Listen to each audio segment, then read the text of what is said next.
Hello everyone! We are actually right about getting ready to go up into this game, so let's actually just do it and we'll talk about the Olimoleague, I suppose, as we get in the game. So as I fix this, there we go. Easy peasy. I'm actually I'm not gonna lie, it's pretty hard to keep up with you, you young tyke. I'm not quite ready to go yet, so do you mind soloing this first one? Sure. Alright, Beerby. I'm a young tyke. Looks like we had quite a few subs over the break. I mean, what, like Fear Dragon stopped casting 4 hours ago, probably, something like that. So they either happened during that time or after, a little bit after, a little bit during. Actually, during. So in case Fear Dragon missed the shoutouts, I suppose, Stupefier and Brad Pitt 94 and Ektar, thank you for the subs. But alright, let's get into this best of 3, I believe. Yes, everything is best of 3. Yes. Okay, in the bottom right as the blue Protoss, he is Gyelzing. In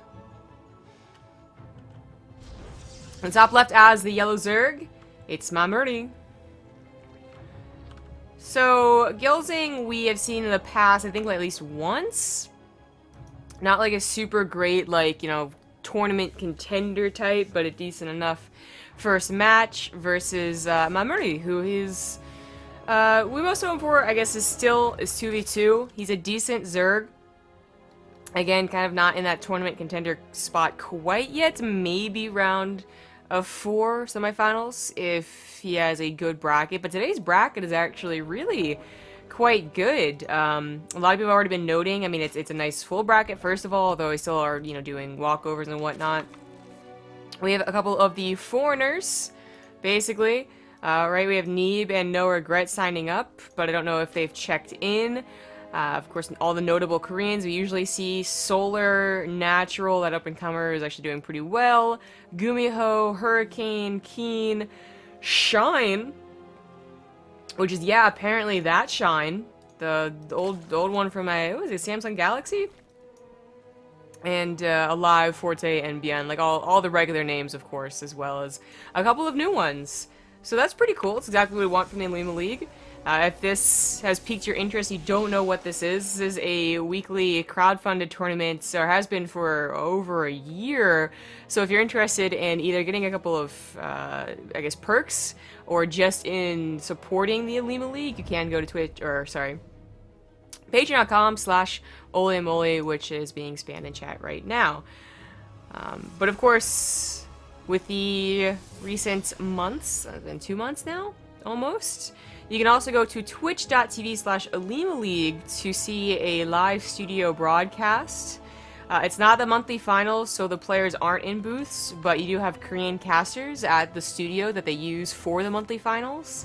If you want to just check that out and see what it looks like, I suppose. Or if you want to watch Korean commentary, that's cool too. Alright, this game is obviously a PvZ, and we do have a Stargate opener from Gyelzing. It's actually not what his Hangul says, but that's what he's on the bracket, so that's what I'm going to go with. Yeah, sounds about right.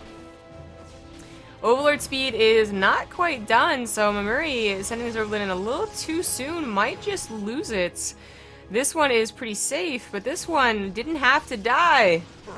You didn't have to sacrifice yourself for the Zerg, buddy. You just waited 2 seconds. Well, that sucks, because it also didn't get the scouts. It's actually missed, so Stargate's going to be a bit of a surprise, maybe. This Overlord's trying to get in there to scout. Looks like he will be able to. It will be able to. Whatever. And, well, I said it probably should, but it's not. Like, literally, please, everything is right here. Not like this! Okay, well, I mean, this has got to be suspicious. I mean, you'd be really surprising if the Overlord... Okay, there we go. Finally gets in here. Because it's one thing to be like... I guess I missed a scout, but I saw 2 gateways. But if you entirely miss a scout, you really don't know what you're supposed to do. Except maybe blind throw down spore crawlers. which would have been a good option because it does a target after all, but you have overload speed. You really should be scouting everything. Thank to Rasbril for the 8-month resub. Rasp is here. Rasputin? Oh, I forgot to retweet. Retweet now. There we go. Easy peasy. Oracle is denied on the front line, which is not very ideal at all. Spore crawlers were at least forced to be made, but with the just about timing, maybe this Oracle takes a different path and gets 1 or 2 drones. You can kind of skirt the edges, of course, with really good micro, get like 3 or 4 even, but that Oracle is already a bit damaged, so not going to happen. Protoss is going to go for the expand pretty quickly. He's got some SimCity set up a little bit. Usually the pylons are a little bit more away from each other, so the adepts can fit in there. But as long as there are 2 pylons, then you shouldn't be losing them. Phoenixes are out and about. Of course, with overload speed already done, they're not getting the best overlord kills. They can kind of just run back to mom, which is the queen. +1 melee is on the way from Mamuri, and he did get a baneling nest, which I don't know if this has been scouted. It has been scouted. Very nice. Gotta be careful with just having banelings littered around, because phoenixes can and will pick those up and really quickly tear them down. And the banelings are light, but they don't have that much health. And the queen can only do so much to protect it. These lings have been a pain for quite some time, and we're doing a great job keeping them alive. More joining the fray. Trying to get on top of those adepts. More SimCity coming down from Mamuri, though, means the third base should not be under fire. And the natural should be covered by those adepts. Yeah, he notices it. More adepts warped in, and a Foot Overcharge, there you go. I was going to say, not in the best position, but as long as the Foot Overcharge was there as well. Overlord picked off to the right side, I believe. Yeah, maybe even the Stalker got that kill. Charge, double Robo, Templar Archives, everything coming down at once. He's not going to be moving in there. Nope. 4th base for Murray as well. And even a Roachborn. Not sure he's going to really, I guess, use a lot of roaches. We'll see how many he dedicates to. He's got +2 and Carapace on the way, which is not something we usually see, those comboed upgrades. Usually it is just all about the melee weapons, to be honest. Reason to choose this match over what might have been some other tempting ones. First of all, I knew they were in the chat. I knew they were actually going to be able to play. And then second of all, this does go into Mamuri versus Gumiho. I mean, basically by the time we reach round 3, all of the matches will be looking pretty good. Billowy versus probably Solar or Natural in the top. As I said, maybe Gumiho versus Armani in the middle here. Armani versus Arthur is another one that I was like kind of like tempted to get into just because it's an old school name, but ooh, Banelings actually roll into the natural. It's an interesting use of the Banelings. Oh, geez, the poor probes. Poor probes. I don't know why they tried to fight after taking the Baneling to the face. That was a bad idea. Kind of locks the Zerglings in. Oh, more Banelings over here. Oh, geez. Oh, that might be it. Okay. Alright, never mind. I was gonna say, it's an interesting use of the Banelings, because lately you've just been seeing literally, like, mass Baneling crash into the army. Not so much trying to get the probe kills, but both kind of work. As long as Mamuri doesn't die to a counterattack, which Gilsing doesn't really have in him, to be honest. He's lost maybe too many adepts on the defense over this third base. Just kind of late to, I guess, double Robo. He's trying to get Storm, which would have been so helpful, again, if this had been one of those just prep for the almost maxed out army fights. He would have had Storm, he would have had, like, maybe even 6 Immortals, quite a few Adepts or Zealots to back things up. I guess Zealots, because you get charged on Resident Enclaves.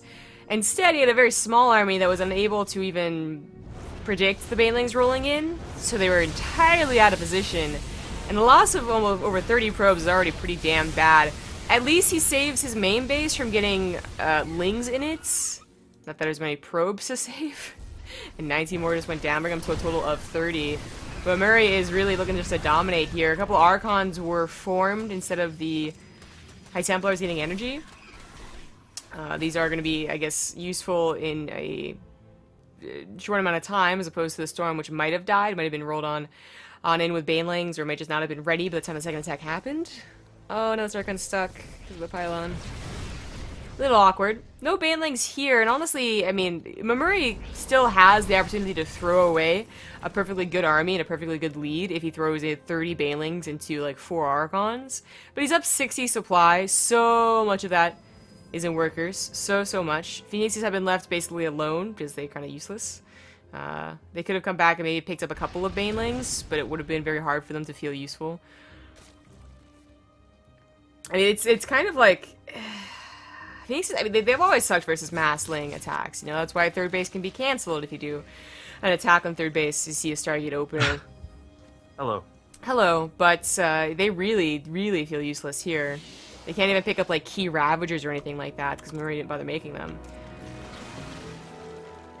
Oh, banelings roll in. Oh, Lings no. run in. Oh, no! Yeah, Sam Expert's actually gonna go down. That's gonna be game. The army actually tanks all those banelings, like I said, might happen. And Mamuri, like, if he does that 4 or 5 more times, might lose the game. But once again, on top of the probes, that Gilzing took forever to remake, and that's game. So you're a scumbag with that, too, by the way. Why? So, after that first attack, because I'm watching the whole time, like I'm sitting here, and I'm trying to shovel all my breakfast in my mouth, and I'm kind of eating at a moderate pace. You're like, that's game. So I start going like, and I like wolf down the rest of like what was left, and then the game plays out for another 2 minutes, and I'm like, son of a bitch. Yeah. Anyways, I'm here now, so sorry about that. Hey everybody. Hello. Also, I updated. I told Chad about this. Keep your eye on Twitch alerts, because at some point today there's a new secret bit. Alrighty then. I couldn't find a good sound clip, and I'm not satisfied with the one I ended up putting in, but I will still, I think, enjoy, hopefully, hearing your reaction to it. Interesting. Well, I look forward to that call, I guess. Whatever. So that was game number 1, and we should be getting game number 2 soon. Gumiho has already been advanced over his opponent, which I guess didn't show up. Same with Shines. So that's probably the one we're going to get into next.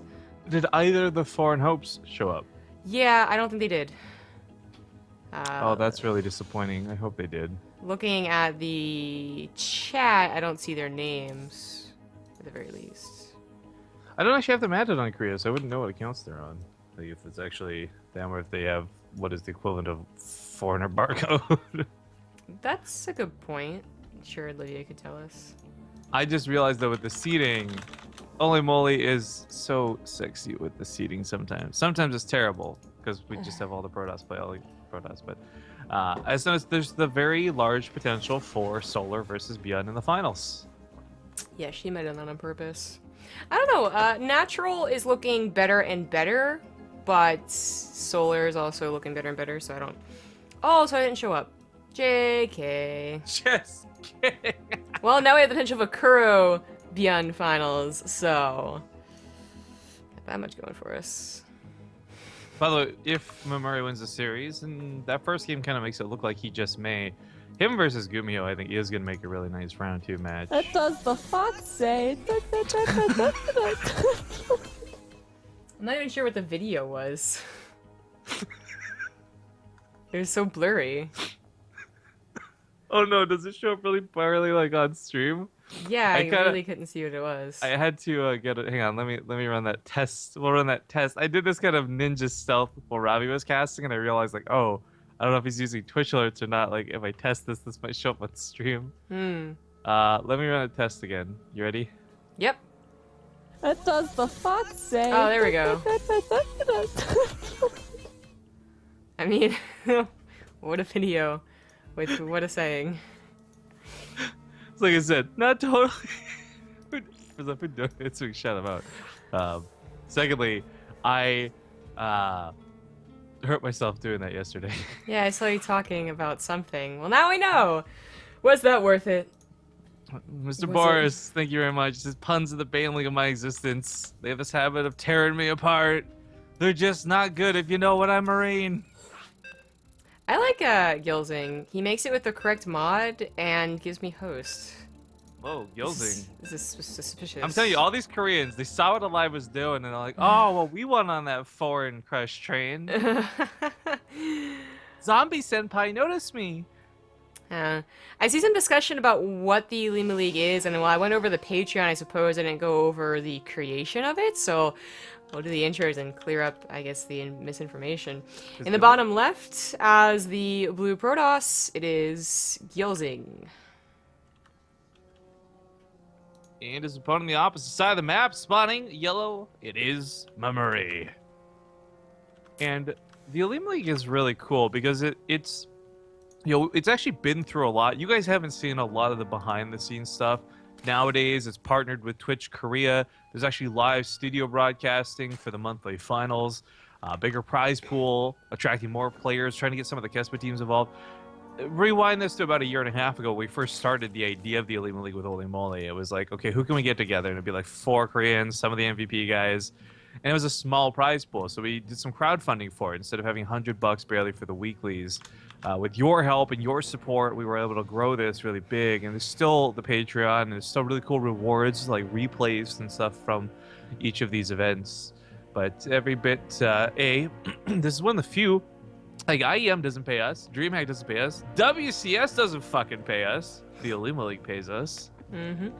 Feels good, man. But of course, that's mostly through you guys and your contributions and other really awesome stuff. Again, just go to the Patreon, patreon.com/Olimoleague if you guys want to see more. Olimoleague's almost always lurking around in chat. If you got any questions whatsoever, you can always ask her. Like, for example, why is it worth my time? And see if she can sell you on it. Sure. The Patreon does have all of the reasons to why they need your money laid out, which is pretty cool. But yeah, the misinformation was just like that. Did we create it? And no, we thought it was a really great idea. But Olivia's the one that put it all together.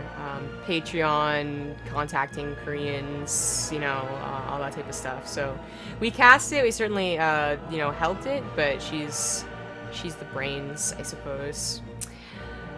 Would Frank be the looks? Yes, I think she would agree with that too. She says he's pretty all the time. So their marriage is just like an average human Archon. Yes, the average human Archon. Alright, so Gilzing didn't really have a bad game last game. It's just that I think he really was not expecting Mamuri to do the type of Baneling roll-ins that he was. So many of the foreigners, at the very least, are going for huge main attacks when they're almost maxed out, usually including some Ravagers too, but mostly Ling Baneling. And had that been the case last game, as I said, Gilzing has, 4 more Immortals. He has Storm ready to go and maybe a couple of Archons and a lot more fodder on the ground. And he's probably well prepped for it, pylons on the top of the ramp. Oh, Fire Blurred once again. Yeah.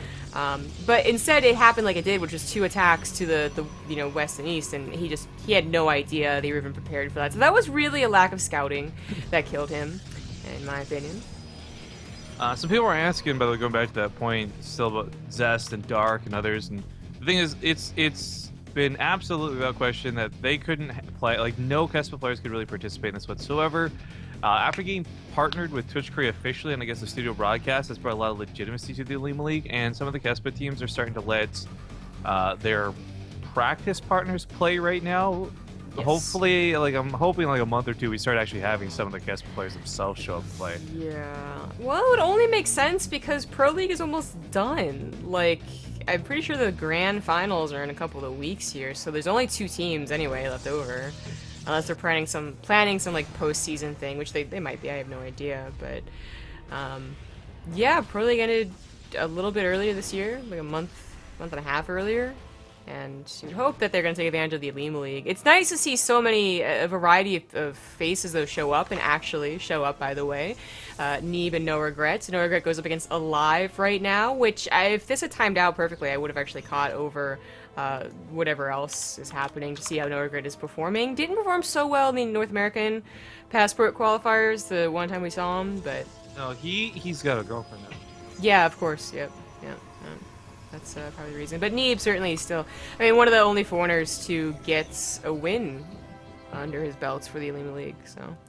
That was pretty hype.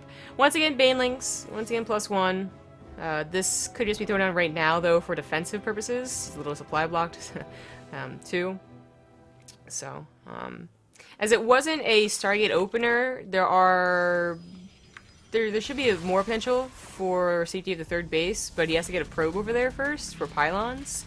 And without that probe already setting up the SimCity, even with adept warp-ins, well, especially if they go to the warp prism, it's going to be hard to take that third base against so many lings that are on the way right now.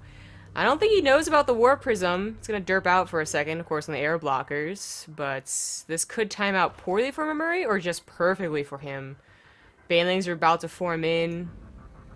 Gilzing trying to micro his warp prism. Defensively, he's on the case. Offensively, he really could have forced the issue about this third base with like 30 plus lings, but maybe now he is. He left the banelings at home, and he's gonna need them. Hopefully, you can get him to the main. I mean, the depths might just even split. There's not really that many banelings. No, they're chasing the shades while the lings take care of the real adepts here. So that was pretty well done by Mamuri. Also pulled the drones really quickly. That does mean all of his lings came flooding back, though, so really the third base is guaranteed now. It's too healthy, there's pylons. Oh. Okay. Even bothers to kill the Overlord, or not even. TIL, if an Overlord sits above a pylon with speed, it won't die. Speed's pretty good. I don't know. Well, while it might suck for Mamuri not to have that kind of almost freebie cancel for getting the amount of lings he had, it's not like he's like in a bad position. He's still on a decent drone count with a fourth base on the way. To do what he did last game is going to be a little more difficult. New Gettysburg is not a complicated map in that there's so many avenues of attack. You're going to be caught off guard at one point or another. Seriously, like this, which no one uses, past the 5-minute point. And then there's this, which is not complicated to scout, but it is complicated to hold if you take an engagement out in the open. So New Gettysburg won't be useful for the same type of attack, but it is still a very useful map in general for Mamuri. It was a loser's pick. It is like the Corsair Cup in that regard, where the first map is pre-chosen, and then loser's pick after that. So I'm surprised Gilzing chose this map. Maybe he just really wanted a macro game, which this almost always guarantees. Just it's complicated once you get maxed out, even still.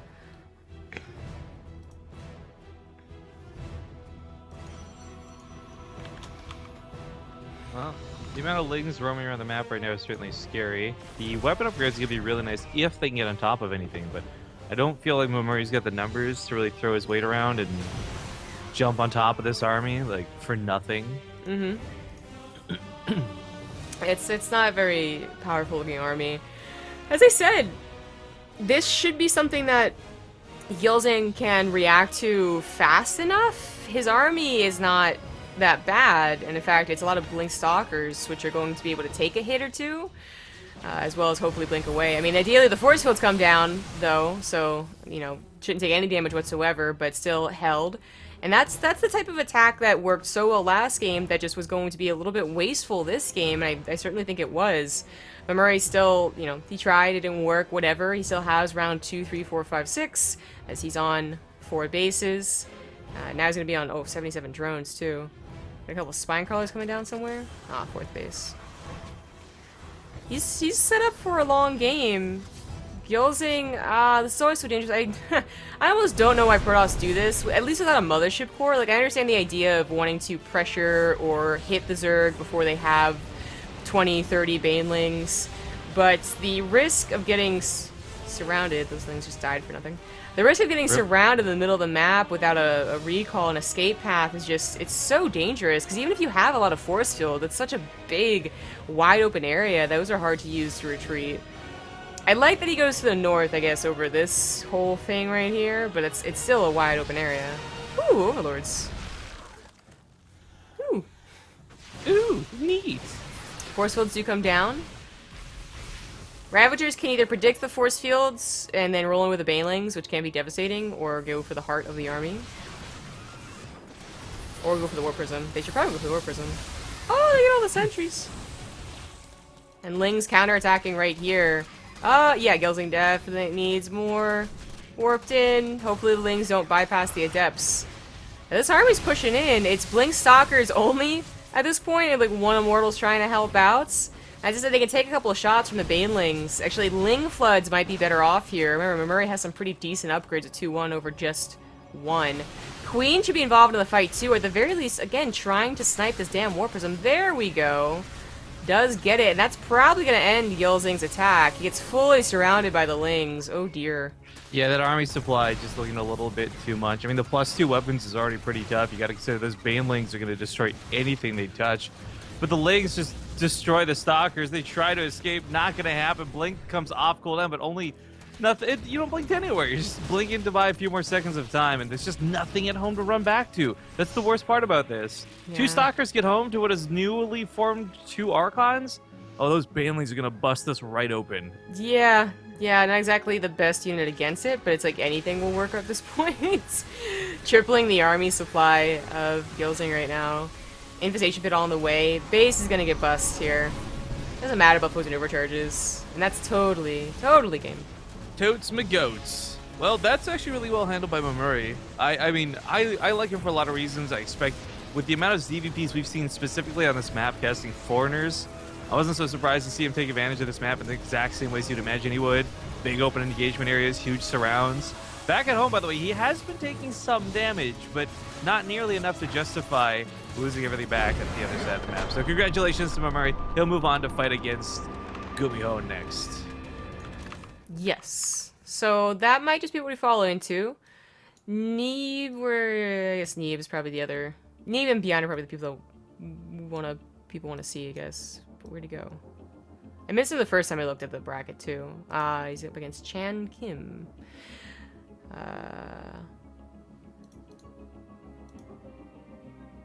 Is Neeb... Actually, we're gonna go to a break, see what's going on, I guess, and get back to you guys.